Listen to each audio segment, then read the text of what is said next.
حضور کی آمد پر جلوس نکالا، اور جب مدینے میں حضور تشریف لائے تو مسلم شریف کی دوسری جلد ہے، صفحہ 419 ہے، صعد الرجال والنساء فوق البیوت وتفرق الغلمان والخدم فی الطرق ینادون یا محمد یا رسول اللہ. عورتیں، مرد، بچے، بوڑھے یہ سارے ہر طرف پھیل گئے اور حضور کے نام کے نعرے لگ رہے ہیں.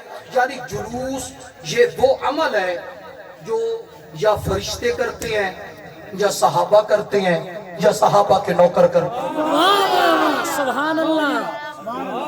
یا صحابہ کے نوکر کرتے ہیں. صرف آپ کہہ دینا کہ میں نوکر صحابہ دا، وہ کام بھی کر کے دکھانا جڑا صحابہ دا، سبحان اللہ. کام بھی کر کے دکھانا، وہ کام آپ کو اہل سنت کے اندر ملے گا. جلوس کے اندر خلاف شرع کوئی کام نہیں ہونا چاہیے.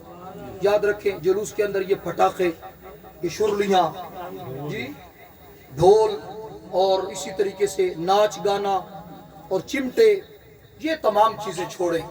جلوس کے اندر سرکار کا ذکر پاک ہو، نعت شریف ہو، درود شریف کی کثرت ہو، اور حضور علیہ السلام کے نعرے سیدی مرشدی یا نبی یا نبی. غلام ہیں غلام ہیں، غلامی رسول میں. بات بھی قبول.